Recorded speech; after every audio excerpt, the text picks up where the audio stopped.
મિત્રો, દેશના ખેડૂતો છે એ દેશની શાન છે, એટલા માટે કારણ કે આજે દેશની 140 કરોડથી વધુ જનતાનો જે આહાર છે, અન્ન છે, તે પૂરું પાડવાનું કામ તેઓ કરે છે. મિત્રો, આ જ ખેડૂતોના સર્વાંગીણ વિકાસ માટે સરકાર દ્વારા વિવિધ યોજનાઓને લાગુ કરવામાં આવે છે, ત્યારે તેના જ ભાગરૂપે એક ટ્રેડ ફેર જેને આપણે કહી શકીએ તેવા પ્રદર્શનીનું આયોજન અમદાવાદ ખાતે કરવામાં આવ્યું છે. ગુજરાત યુનિવર્સિટી કન્વેન્શન હોલ ખાતે આ 3 દિવસનું જે આયોજન કરવામાં આવ્યું છે, જેને એપીઓ મેળો નામ આપવામાં આવ્યું છે. અહીં ખેડૂતો આવે છે, તેમની જે ચીજ વસ્તુઓ છે, જે ઉત્પાદિત વસ્તુઓ છે, તેનું તેઓ માર્કેટિંગ કરે છે અને આ રીતે એક પ્લેટફોર્મ તેમને પૂરું પડે છે. ત્યારે આ પ્રદર્શની શું છે, કઈ કઈ વસ્તુઓ તેમાં ડિસ્પ્લે થાય છે, સરકારશ્રીના કયા કયા વિભાગો તેમાં ભાગ લઈ રહ્યા છે, તે આવો જાણીએ. તાજેતરમાં ગુજરાતમાં અમદાવાદ ખાતે ખેડૂતોના વિકાસ હેતુ વિવિધ ફૂડ પ્રોડ્યુસર ઓર્ગેનાઇઝેશન્સ માટે એપીઓ મેળાનું આયોજન કૃષિ અને ખેડૂત કલ્યાણ મંત્રાલય હેઠળના small farmers agricultural business association દ્વારા કરવામાં આવ્યું હતું. તારીખ 27, 28 અને 29 ડિસેમ્બર 2024 એમ 3 દિવસીય પ્રદર્શનીનું ઉદ્ઘાટન અમદાવાદ જિલ્લાના આત્મા સંસ્થાના પ્રોજેક્ટ ડાયરેક્ટર શ્રી કે પટેલ દ્વારા કરવામાં આવ્યું હતું. આ પ્રસંગે મદદનીશ બાગાયત નિયામક અમદાવાદ શ્રી જયદેવસિંહ પરમાર, જિલ્લા ખેતીવાડી અધિકારી શ્રી હિતેશ પટેલ, આત્મા પ્રોજેક્ટ મેનેજર શ્રી રશ્મિન સોલંકી સહિતના મહાનુભાવો ઉપસ્થિત રહ્યા હતા. દર્શક મિત્રો, કે પટેલ સાહેબ અત્યારે આપણી સાથે અહીં ઉપસ્થિત છે. કે પટેલ સાહેબની વાત કરીએ તો તેઓ આત્મા પ્રોજેક્ટમાં પ્રોજેક્ટ ડાયરેક્ટર તરીકે ફરજ નિભાવે છે અમદાવાદ જિલ્લા માટે. તો આત્મા સંસ્થા શું છે, ખાસ કરીને ગાય આધારિત ખેતીની વાત કરીએ, પ્રાકૃતિક ખેતીમાં ખેડૂતોને કઈ રીતે તાલીમ આપે છે અને આજે એપીઓ 3 દિવસનો મેળો અમદાવાદ ખાતે યોજાઈ રહ્યો છે, તો તેમાં કયા કયા ખેડૂતો ભાગ લઈ રહ્યા છે તે વિશે આપણે માહિતી તેમની પાસેથી પ્રાપ્ત કરીએ. કે પટેલ સાહેબ, આપનું સ્વાગત છે. નમસ્કાર. નમસ્કાર સાહેબ, આજે આપણે વાત કરી કે એપીઓ શું છે, ખેડૂતો અહીંયા કયા કયા છે, અમદાવાદ જિલ્લા અને બહારથી કોણ કોણ આવે છે, એપીઓ મેળાના ફાયદા શું છે, દર્શકોને જણાવશો. એપીઓ એક ફાર્મર પ્રોડ્યુસર ઓર્ગેનાઇઝેશન છે અને જેમાં ઘણી બધી સંસ્થાઓ કામ કરતી હોય છે. એને મદદ કરવા માટે સીબીબીઓ હોય છે, કન્સલ્ટન્ટ હોય છે, એસએફએસી છે, નાબાર્ડ છે, પહેલાં ગુજરાત એગ્રો દ્વારા પણ થતા હતા અને હવે ગુજરાત નેચરલ ફાર્મિંગ યુનિવર્સિટી છે, એ પ્રાકૃતિક કૃષિના સ્પેશિયલ એપીઓ બનાવવા માટે પણ આપણને આસિસ્ટન્ટ આપી શકે છે. 3 દિવસ માટે અહીંયા ગુજરાત યુનિવર્સિટી અમદાવાદ ખાતે કૃષિ મેળાનું ફક્ત એપીઓ દ્વારા એક આયોજન કરેલ છે, જેની અંદર 40-50 જેટલા સ્ટોલ અને 1000થી વધારે એટલા ઉત્પાદનો, જેમાં ઘરગથ્થુ ઉત્પાદનો, એની અંદર નેચરલ ફાર્મિંગની પ્રોડક્ટ પણ છે, ખેત ઉત્પાદનના છે, એ સિવાય પણ આપણે શાકભાજી ફળફળાદી તેના પણ સ્ટોલ અત્રે રાખવામાં આવેલા છે અને એનું આયોજન કરેલ છે. પ્રાકૃતિક કૃષિનું જો કહીએ તો આપણે ગાય આધારિત પ્રાકૃતિક કૃષિ, એની અંદર ગાય માતાના છાણનો, ગૌમૂત્રનો ઉપયોગ કરી અને પ્રાકૃતિક ખેતી કરવામાં આવે છે. તેમાં કોઈપણ પ્રકારનું કેમિકલ, જંતુનાશક દવા અથવા રાસાયણિક ખાતરનો ઉપયોગ કરવામાં આવતો નથી અને એ ઝેરમુક્ત, ગુણવત્તાયુક્ત અને સ્વાસ્થ્યવર્ધક ખેત ઉત્પાદનનું આપણે પેદાશ લઈ શકીએ છીએ, જે આપણી અને સમાજની જે આપણી પેઢી છે એના માટે સ્વાસ્થ્ય તરીકે અને તંદુરસ્ત પેઢી ઉત્પન્ન થાય એ માટેનું પણ એ પ્રાકૃતિક ખેતીનું એક મહત્ત્વ રહેલું છે. પ્રાકૃતિક ખેતીની જો એક જ લીટીની વ્યાખ્યા આપણે જોઈએ તો એની અંદર આપણા ખેતર અથવા તો આપણી આસપાસની કોઈપણ વસ્તુથી બહાર કોઈપણ ખાતર કે દવાનો ઉપયોગ કરવાનો નથી. જે ખેતરની જે પેદાશ છે એનો જ ઉપયોગ કરી અને કુદરતની જે પ્રકૃતિનું જતન કરતાં અને ધરતી માતા પોતે સ્વયં સેલ્ફ સફિશિયન્ટ છે, એટલે એ પોતે સાયકલ પદ્ધતિથી જે પણ વનસ્પતિ ઉત્પન્ન થાય એના જે પાન છે એ ખરે અને એનું પાછું વિઘટન થાય અને ઓર્ગેનિક કાર્બનમાં વધારો થાય અને નેચરલ કુદરતી નાઇટ્રોજન છોડ અને વનસ્પતિને મળે, એનું પાછું આપણે ઉત્પાદન લઈએ અને એ જ ગુણવત્તાયુક્ત ઉત્પાદનનો આપણે ખાવામાં ઉપયોગ કરી શકીએ છીએ. એટલે પ્રાકૃતિક કૃષિ અપનાવવામાં આપણને અને સમાજને, રાષ્ટ્રને ઘણો બધો ફાયદો થાય એમ છે.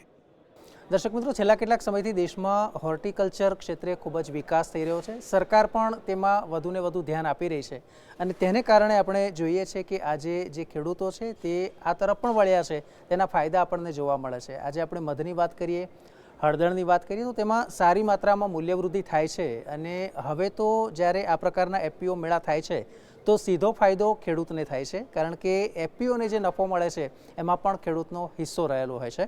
તો દર્શક મિત્રો, હોર્ટિકલ્ચર મિશન છે તે શું છે, તેમાં કઈ કઈ પ્રવૃત્તિઓ સરકાર જેને વેગ આપી રહી છે તે આપણે જાણવું છે. જયદેવસિંહ પરમાર તેઓ અત્યારે આપણી સાથે છે, તેમની પાસેથી આપણે વધુ માહિતી પ્રાપ્ત કરીએ.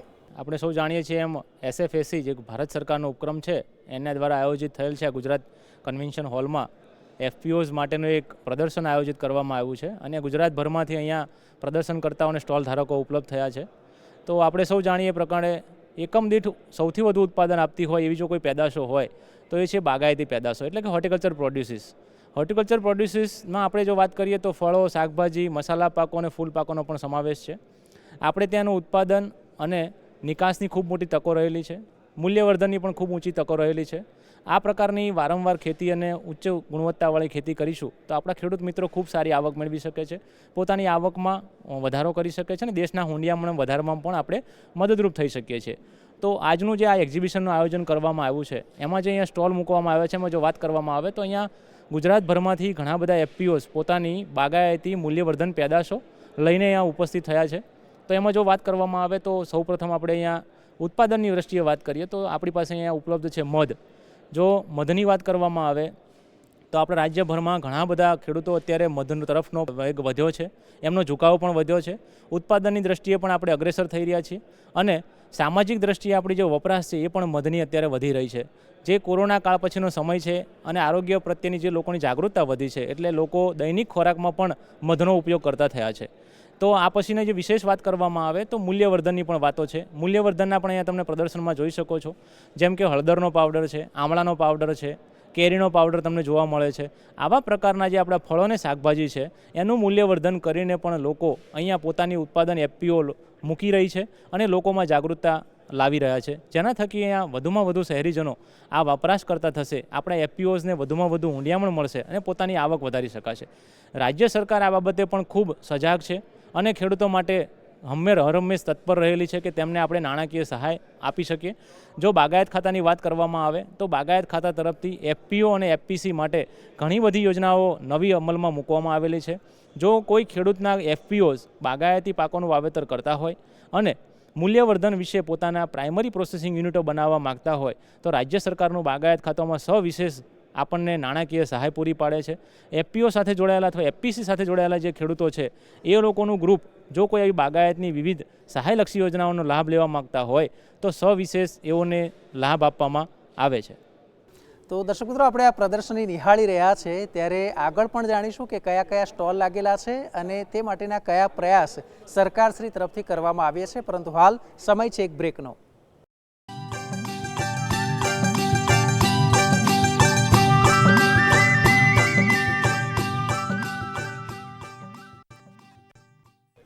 દર્શક મિત્રો, વિરામ બાદ ફરી એકવાર આપનું સ્વાગત છે. આવો નિહાળીએ પ્રદર્શની FPO મેળો 2024. આ પ્રદર્શનીમાં સમગ્ર ભારતમાંથી 50થી વધુ FPOએ ભાગ લીધો હતો, જેમાં 1000થી વધુ ઉત્પાદનોનું વેચાણ તેમજ પ્રદર્શન અને આ રીતે સીધું જ વેચાણ થાય તે માટે ખાસ કરીને ખેડૂતો દ્વારા ગ્રાહકો સુધી સરળતાથી પહોંચી શકાય તે માટે આ FPO મેળાનું આયોજન કરવામાં આવ્યું હતું. દર્શક મિત્રો, જ્યારે જિલ્લાના ખેતીવાડીના વિકાસની વાત આવે તો જિલ્લા ખેતીવાડી શાખા છે તે ખૂબ જ મહત્વપૂર્ણ ભૂમિકા ભજવતી હોય છે. તેમની વાત કરીએ, તેમની સાથે આત્મા સંસ્થાની વાત કરીએ, તમામ સંસ્થાઓ સંકલિત થઈને એક સારામાં સારું ફળ કઈ રીતે ખેડૂતો સુધી પહોંચે તે માટેના પ્રયાસ કરતી હોય છે. ફૂડ પ્રોડ્યુસિંગ ઓર્ગેનાઇઝેશનની જ્યારે આપણે વાત કરીએ છીએ ત્યારે એ પણ જરૂરી છે કે તમામ ખેડૂતોને તેનો લાભ મળે. તો તે માટે જરૂરી છે કે તેનું માર્ગદર્શન ક્યાંથી મળે, તે માટે એ પણ જાણવું જરૂરી છે કે કઈ કઈ સહાય તેઓને મળવા પાત્ર છે. તો તેની જ્યારે વાત કરીએ તો તે જ માહિતી આપણે પ્રાપ્ત કરવી છે. અમદાવાદ જિલ્લાના જિલ્લા ખેતીવાડી અધિકારી હિતેશ પટેલ સર અત્યારે આપણી સાથે છે, તેમની પાસેથી તેનું માર્ગદર્શન મેળવીએ. ખેડૂતો પોતાનું ઉત્પાદન પોતાનું મૂલ્ય નક્કી કરીને પોતે પોતાનું ઉત્પાદન માર્કેટમાં વેચી શકે અને ખેડૂતોનો વિકાસ થાય એ બાબતે માનનીય પ્રધાનમંત્રીશ્રીએ 10,000 જેટલા FPOની રચના કરવા માટેની યોજના અમલમાં મૂકેલી છે. એમાં FPO એટલે ખેડૂતો દ્વારા ખેડૂતો મારફત ચાલતી ખેડૂતોની પોતાની જ કંપની એટલે આપણે FPO તરીકે ઓળખીએ છીએ. એમાં ગુજરાત યુનિવર્સિટી ખાતે આખા ગુજરાત રાજ્યની તમામ લગભગ 40થી 50 જેટલી FPO અહીંયા પોતે ભાગ લઈ રહી છે અને એના જે FPOના જે ઉત્પાદન છે પણ અહીંયા તે વેચાણથી ઉપલબ્ધ છે અને એફપીઓ માટે પણ આપણી જે કેન્દ્ર સરકાર અને રાજ્ય સરકાર બંને પણ સહાય આપે છે. ખાસ કરીને જે એફપીઓ પોતાનું જે ઉત્પાદન જે કરવું પ્રોસેસિંગ કરી અને માર્કેટિંગ કરવા માગતા હોય તો એ એફપીઓનું માર્કેટિંગ પ્રોસેસિંગ માટે પણ આપણી કેન્દ્ર સરકાર 50% જેટલી સહાય આપે છે. એ સિવાય પણ જો કોઈ એફપીઓ પોતાના ખેતી અર્થે પોતે સાધનો ખરીદી કરી અને જો પોતે ખેતીમાં કામ કરવા માગતા હોય તો એવા સાધનો માટે પણ એગ્રો સર્વિસ પ્રોવાઈડર યોજના છે, જેમાં સરકારશ્રી એમાં જો કોઈ 10 લાખ રૂપિયાના સાધનો ખરીદવા કરવા માગતા હોય તો લગભગ 4 લાખ રૂપિયા જેટલી સહાય રાજ્ય સરકાર આપે છે. એ જ રીતે કોઈ એફપીઓ 100 લાખના કોઈ સાધનો ખરીદી કરીને પોતે પોતાના એફપીઓના ગ્રુપમાં એ ખેતીના કાર્યો કરવા માગતા હોય તો એવા પણ એફપીઓને આપણે લગભગ 25 લાખ જેટલી સહાય આપે છે. એમ દરેક જગ્યાએ કોઈપણ ખેડૂત કોઈપણ એફપીઓને કોઈપણ પ્રકારની સહાય જોઈતી હોય તો આપણી રાજ્ય સરકાર અને કેન્દ્ર સરકાર દ્વારા સહાયતા પ્રાપ્ત છે.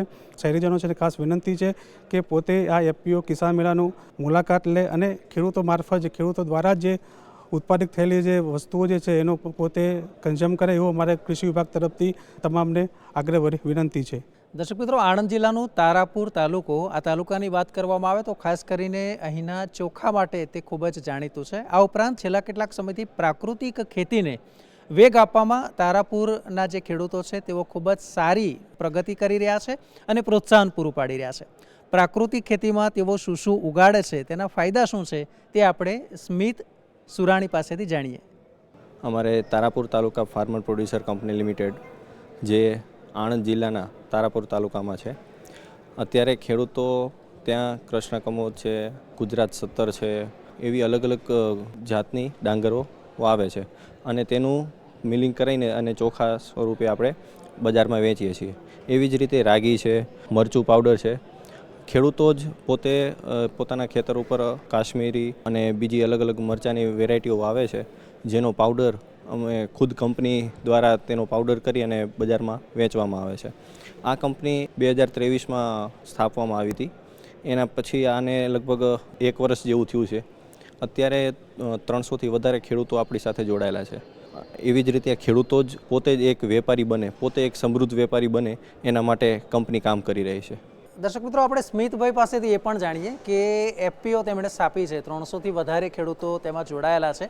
તો એફપીઓના ફાયદા શું શું છે, ખેડૂતોને તેના કયા કયા લાભ મળે છે? આપણે એફપીઓમાં જે ખેડૂત જોડાય એમને બજારની કિંમત કરતાં ઓછી કિંમતમાં બધું દવા બિયારણ હોય કે બીજી ગમે એ પ્રોડક્ટ હોય એ મળી શકે. પ્લસ ખેડૂતો જે ઉત્પાદન કરે છે એ જ માલ કંપની ખરીદી એનું જ પ્રોસેસિંગ, ગ્રેડિંગ, સોર્ટિંગ કરી અને બજારમાં વધારે ભાવ મળે એ રીતે વેચી અને જે પ્રોફિટ થાય એ કંપની જ જે ખેડૂતો જોડાયેલા હોય એની અંદર જ બધા ખેડૂતોને ડિવાઈડ કરે છે. જે ખેડૂત જોડાય છે એ કંપનીના શેર લે છે, એ શેર પ્રમાણે એમને ડિવિડન્ડ મળતું રહે છે.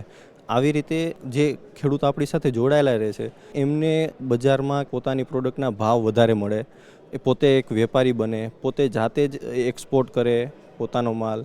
એવી રીતે આ કંપની ચાલે છે અને આવા ઘણા ફાયદા એફપીઓ થકી થાય છે. દર્શક મિત્રો, આણંદ જિલ્લાનો સોજિત્રા તાલુકો અને અહીંના ગામના જે કેટલાક ખેડૂતો છે તે ખૂબ જ પ્રગતિશીલ છે. કંઈક હટકે કરવા માટે તેઓ મથતા હોય છે. એક એવી જ એફપીઓ સોજિત્રામાં આવેલી છે કે જે ખાસ કરીને 2 વિષય વસ્તુ ઉપર તેમનું ફોકસ છે. એક છે કે પ્રાકૃતિક ખેતી, અને જેમાં તેઓ ચોખાનું ઉત્પાદન કરતા હોય છે, અને તેવી જ રીતે જે ગાય આધારિત ખેતીની આપણે વાત કરીએ તો તેમાં પણ અત્યારે સરકારશ્રી તરફથી વિશેષ ભાર આપવામાં આવે છે. ગાયના ગોબરમાંથી જે કેટલીક વસ્તુઓ બનતી હોય છે તો એવી જ એક વસ્તુ તેઓ પણ અત્યારે અહીંયા લઈને આવ્યા છે વેચાણ માટે. તો એ વસ્તુ શું છે, તેના ફાયદા શું છે, જેને આપણે સામાન્ય રીતે ધૂપ કહેતા હોય છે, તે ધૂપ લઈને આવ્યા છે.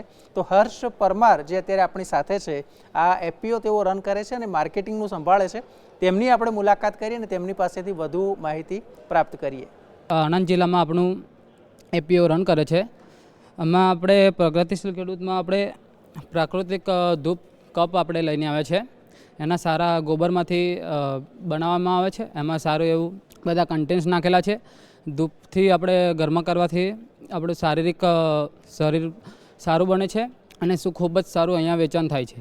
એમાં પણ આપણે આપણા જ ખેડૂત મિત્રના રાઈસ પણ લઈને આવ્યા છીએ.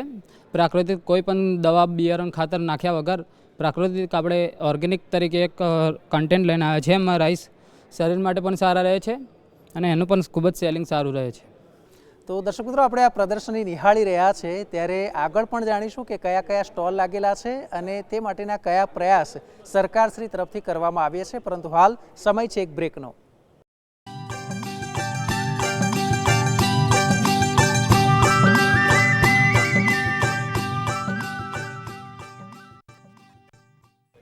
દર્શક મિત્રો, વિરામ બાદ ફરી એકવાર આપનું સ્વાગત છે. આવો નિહાળીએ પ્રદર્શની એફપીઓ મેળો 2024. આ એફપીઓ મેળામાં ખેડૂતો તેમજ મેળામાં આવનાર મુલાકાતીઓએ ઉત્સાહભેર ભાગ લીધો હતો.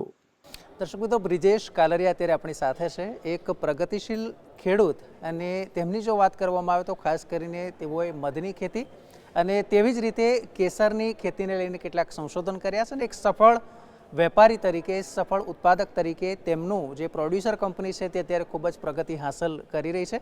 ચાલો તેમને મળીએ. બ્રિજેશભાઈ, આપનું ખૂબ ખૂબ સ્વાગત છે. નમસ્કાર. નમસ્કાર સર. બ્રિજેશભાઈ, દર્શકોને આપણે એ માહિતી પૂરી પાડવી છે કે તમે ક્યારથી એવું થયું કે મારે મધની ખેતી શરૂ કરવી છે, શરૂઆતમાં કઈ કઈ તકલીફો આવી અને એ ચેલેન્જીસ તમે કઈ રીતે સ્વીકારી? સૌપ્રથમ આપણે વાત કરીએ કે ખેતીની અંદર આપણે કંઈ નવીન કરવા માગતા હોય તો સારી એવી મારી જોબ છે, એજ્યુકેટેડ છું, ગ્રેજ્યુએશન કમ્પ્લીટ કર્યા પછી હું મુંબઈની અંદર જોબ બી કરતો, મારો 1 લાખ સેલરી હતી. પણ મુંબઈની લાઈફસ્ટાઈલ મને સેટ નથી થતી, એટલે હું મારા વતન પાછો ફર્યો અને વતનમાં આવીને જોયું કે પિતાશ્રી જે ખેતી કરી રહ્યા છે તો એની અંદર જે આવક થવી જોઈએ, જે જમીનના આપણા પૈસા રોકાયેલા છે તો એની સામે આવક એટલી બધી ના હતી. તો એ સમયે 2016માં મિશન મધમાખી જ્યારે સ્ટાર્ટ થયું તો અમે લોકો 2015માં જ મધમાખીની ખેતી ચાલુ કરેલી હતી. તો હની ફાર્મિંગ ત્યારે ઇન્ટ્રોડ્યુસ હતું ગુજરાતની અંદર, સાવ નવા શરૂઆત હતી. તો એ તમે સારી એવી અમે મહેનત કરી અને 10 બોક્સથી શરૂઆત કરી અને 18 કિલોનું પહેલું શરૂઆતનું પ્રોડક્શન હતું. અત્યારે અમે 200, 500, 1000 બોક્સની અંદર વાર્ષિક 5,000 થી 6,000 કિલો પ્રોડક્શન કાઢીએ છીએ. તો ગોંડલની અંદર મેં 2015થી જે અત્યાર સુધીની અલગ અલગ ખેતીના પ્રયોગો કર્યા, અમુક સફળ થયા, અમુક નિષ્ફળ થયા. તો સફળ પ્રયોગની વાત કરીએ તો મધમાખી પાલન થકી મને ખેતીની અંદર સારો એવો આવક મળી રહી છે.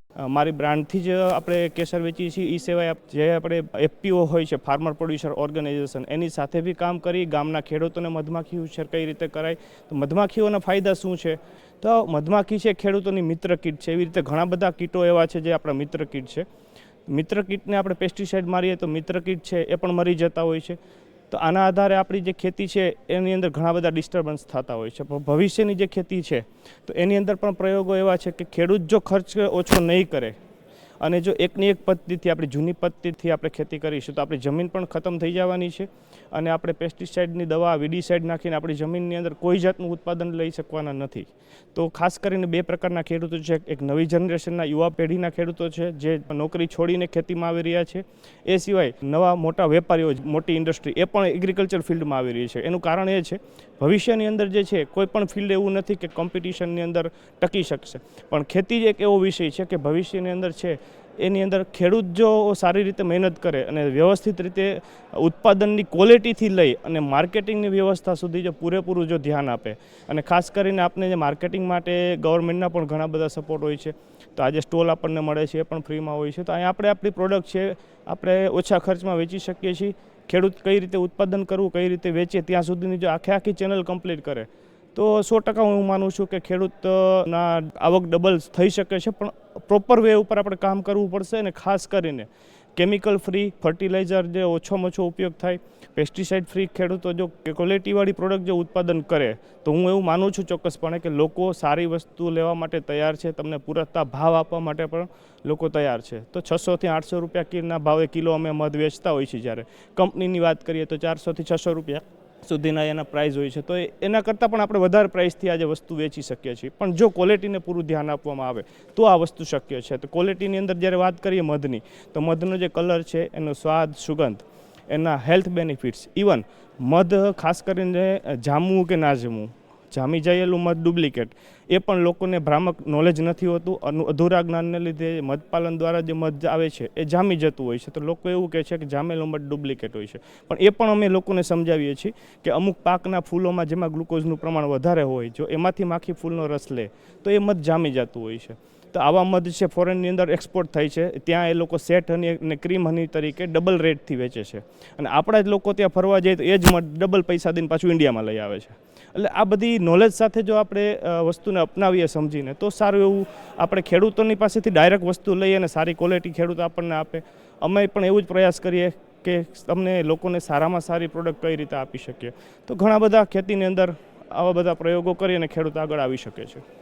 દર્શક મિત્રો, એગ્રીકલ્ચર ટેકનોલોજીની જ્યારે આપણે વાત કરીએ છીએ ત્યારે આત્મા સંસ્થા એક એવી સંસ્થા છે જે દેશભરમાં અને ગુજરાતમાં પણ દરેક જિલ્લામાં છે. આત્મા સંસ્થાની કામગીરીની વાત કરીએ તો અત્યારે વિશેષ રૂપે ગાય આધારિત ખેતી, જે દેશી ગાય આધારિત ખેતી અને તેવી જ રીતે પ્રાકૃતિક ખેતી ઉપર વિશેષ ભાર આપવામાં આવે છે. તો આ જ સંસ્થાના અમદાવાદ જિલ્લાના મેનેજર તરીકે રશ્મિનભાઈ સોલંકી છે, જેઓ અત્યારે આપણી સાથે છે. તેમની પાસેથી આપણે માહિતી પ્રાપ્ત કરવી છે કે ગાય આધારિત ખેતી એ શું છે, કયા કયા પ્રકારની દેશી ઓલાદની ગાય ગુજરાતમાં હોય છે, કેટલું ખેડૂતોને તે માટે દર મહિને આપણે વળતર ચૂકવીએ છીએ અને તેના કેવા પરિણામ મળ્યા છે. નમસ્કાર ખેડૂત મિત્રો. ગાય આધારિત યોજના જે ખરી અત્યારે હાલ આપણે પ્રાકૃતિક કૃષિ જે નેચરલ ફાર્મિંગ અમે કહીએ છીએ એની અંદર અમે અત્યારે ક્લસ્ટર વાઇઝ તાલીમો પણ આપીએ છીએ. એની અંદર જે મુખ્ય વાત કરી કે ગાય યોજના, તો ગાય યોજના તરીકે અમે દરેક ખેડૂતને દર મહિને 900 રૂપિયા પે કરીએ છીએ. અમે એને દેશી ગાય પણ રાખવાની હોય છે, ગીર ગાય હોય તો બેસ્ટ, પણ ગીર ગાય ન હોય તો દેશી ગાય. અને એની ઉપર પ્રાકૃતિક કૃષિ, જે પ્રાકૃતિક કૃષિમાં મારા 5 આયામો છે: જીવામૃત, બીજામૃત, ઘન જીવામૃત, આચ્છાદન.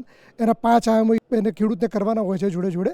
અને દેશી ગાય એના અમે દર મહિને 900 રૂપિયા, એટલે 6 મહિને અમે ખેડૂતને એના ખાતામાં 5800 રૂપિયા અમે નાખતા હોઈએ છીએ. વર્ષમાં અમે 6 મહિને 2 વખત આ રીતે ગાય યોજનાના અમે લાભાર્થીઓને ખેડૂતોને આપતા હોઈએ છીએ. બીજું અમે ક્લસ્ટર વાઇઝ અમે અત્યારે તાલીમો અમે અત્યારે આયોજન કરીએ છીએ પ્રાકૃતિક કૃષિનું. એ દરેક ગામડે તાલુકા વાઇઝ અને ગામડે ગામડે પ્રાકૃતિક કૃષિનું પણ તાલીમો ખેડૂતોને અમે આપતા હોઈએ છીએ. બીજું અમારા ખેડૂતો જે પ્રાકૃતિક કૃષિ ખેડૂતો કરતા હોય છે એ ખેડૂતોના એફબીઓ પણ બનાવવામાં આવે છે. જેમ કે અમારું ધોળકા છે તો ડીડીડી ધોળકા ધંધુકા ધોલેરા, એ પણ એફબીઓ બનાવવામાં આવે છે અને એ પણ પ્રાકૃતિક કૃષિના એફબીઓ હોય છે. અને એની અંદર પણ ખેડૂતો પ્રાકૃતિક કૃષિ કરતા ખેડૂતો હોય એ ખેડૂતો એમનું વેચાણ ત્યાં જે એફબીઓ બનાવવામાં આવ્યું છે એ એફબીઓ થ્રુ ત્યાં તે વેચાણ કરી શકે છે. બીજું કે જે વાત કરી કે મેં તમને 5 આયામની વાત કરી કે જીવામૃત, બીજામૃત, ઘન જીવામૃત, આચ્છાદન, એ અમારા પ્રાકૃતિક કૃષિના 5 આયામો છે. અને એ ગાય આધારિત ખેતી, મુખ્ય ગાય આધારિત ખેતીના 5 આયામો છે. એ 5 આયામો અપનાવતા હોય એ જ ખેડૂતો અમારે પ્રાકૃતિક કૃષિ કરતા હોય છે અને એ જ ખેડૂતોને અમે 900 રૂપિયા લાભાર્થી તરીકે અમે ગણતરી કરીએ છીએ. દર્શક મિત્રો, જમાનો અત્યારે સોશિયલ મીડિયા, ડિજિટલ પ્લેટફોર્મનો છે અને તેની જ્યારે વાત કરીએ ત્યારે હવે ખેડૂતો પણ આ મુદ્દે આ ટેકનોલોજીનો ઉપયોગ કરતા થયા છે. ત્યારે ઈ કોમર્સનું પ્લેટફોર્મ છે તે શું છે અને તેનાથી કઈ રીતે ફાર્મર ટુ ફાર્મર વધારે નજીક જાય, વધારે કનેક્ટ થઈ શકે છે તે આપણે જાણવું છે. અને તે માટે આવી જ એક ઈ કોમર્સ કંપનીના સીઈઓ અત્યારે આપણી સાથે છે, નીરજસિંહ. તેમની પાસેથી આપણે माहिती प्राप्त करिए. F2DF ई कॉमर्स प्लेटफॉर्म है जो एग्रीकल्चर सेक्टर में काम करता है. हम 2022 में इंडिया के टॉप 15 एग्रीटेक स्टार्टअप में आ चुके हैं. 2021 में हमने इस प्लेटफॉर्म की शुरुआत की थी. जब हमें देखा किसान की 2 समस्याएं हैं जो हमें समझ में आई थी. सबसे पहली समस्या जो हमें किसान की समझ में आई थी वो थी किसान को उसका जो इनपुट कॉस्ट है, मतलब उसका खेती का खर्चा है वो बहुत ज़्यादा हो रहा है, जहाँ पे किसान का काफ़ी पैसा खर्च होता है. दूसरा, किसान को अपनी फसल का रेट अच्छा नहीं मिल पाता. ये 2 प्रॉब्लम हमें समझ में आई, जिससे लिए हमने इन प्रॉब्लम को सोल्व करने का काम किया. सबसे पहले हमने F2DF का पहला फेज शुरू किया, जिसका मतलब है फार्मर टू डायरेक्ट फार्मर. एक किसान दूसरे किसान के साथ आपस में फ्री में खरीदे बेचे. किसान आपस में पशु खरीद बेच सकता है, एग्रीकल्चर का सेकेंड हैंड सामान खरीद बेच सकता है, पशु चारा खरीद बेच सकता है, चीज़ों को आपस में किराए पे ले दे सकता है. उसके बाद दूसरा हमारा फेज है वो है फैक्ट्री टू डायरेक्ट फार्मर, जहाँ पे एक किसान सीधा एक कंपनी से सीड, पेस्टिसाइड, फर्टिलाइज़र और खेतीबाड़ी के यंत्र है वो खरीद सकता है, जिससे किसान को सामान सस्ता मिलता है. क्योंकि डायरेक्ट कंपनी से उसको मिल रहा है तो बीच में बिचौलिए कम हो रहे हैं, जिससे किसान को सामान सस्ता मिलता है. हमारा तीसरा फेज है वो है फार्मर टू डायरेक्ट फैक्ट्री और फार्मर टू डायरेक्ट फॉरन, जहाँ पे एक एफपीओ, एक किसान अपने आउटपुट को, अपनी फसल को, अपने उत्पाद को सीधा अच्छे प्राइस पे बेच सकता है, जिससे फ़ायदा दोनों को हो रहा है. किसान को सामान जो है वो अच्छा रेट मिल रहा है उसका, और जो कंपनी उससे खरीदती है, फिर जो कोई एक्सपोर्टर उससे खरीद रहा है उसको सामान अच्छे रेट में और इकट्ठा प्राप्त हो रहा है. तो हमारे थ्रू किसान अपने इनपुट कॉस्ट को, अपने खर्चे को कम कर सकते हैं और अपनी फसल के रेट को अच्छा ले सकते हैं. हम 2021 से काम कर रहे हैं. आज हमारे साथ 5 लाख से ज़्यादा फार्मर हैं, वो पूरे देश से मोबाइल ऐप के थ्रू जुड़े हुए हैं, और 10 लाख फार्मर हमारे पास सोशल मीडिया प्लेटफॉर्म पे जुड़े हुए हैं. ऐसे इवेंट हम करते रहते हैं. हमारे पास पूरे देश के 24 राज्यों में ऐसे इवेंट करने का टेंडर है. हम SFSC डिपार्टमेंट, लघु कृषि व्यापार संघ के साथ मिल करके ये मेले लगा रहे हैं. आज हमारे साथ हम ऐसे 12 मेले लगा चुके हैं 12 स्टेट्स के अंदर, और आगे आने वाले समय में हम 12 मेले और लगा रहे हैं. आज हमारे साथ हर मेले में 50 से ज़्यादा FPO, हर FPO में लगभग 500 से ज़्यादा फार्मर जुड़े हुए हैं। आज पूरे देश के 8,500 FPOs के साथ मिलकर हम लगभग 24 लाख से ज़्यादा किसानों को लाभान्वित कर रहे हैं। उनको खेती बाड़ी में जितनी भी सुविधाएं हैं वो उनको दे रहे हैं, जहाँ पे किसान अपना खर्चा भी कम कर रहा है और अपनी फसल का उसको रेट भी अच्छा मिल पा रहा है। તો દર્શક મિત્રો, આપણે એપીઓ મેળામાં જોયું કે ખાસ કરીને ખેડૂતોની કઈ ચીજ વસ્તુ છે તેમને આર્થિક સુખાકારીમાં ફાયદો થાય તે માટે સરકારના જે પ્રયાસ છે તે પણ આપણે જોયા અને સાથે સાથે એપીઓ થકી ખેડૂતોનો જે વર્ગ બને છે ક્લસ્ટર ડેવલપ થાય છે અને તેનો વિકાસ છે તે આપણે જોઈ શકીએ છીએ. તો આ વિશેષ રજૂઆતમાં અત્યારે બસ આટલું જ. મને આપશો રજા. નમસ્કાર.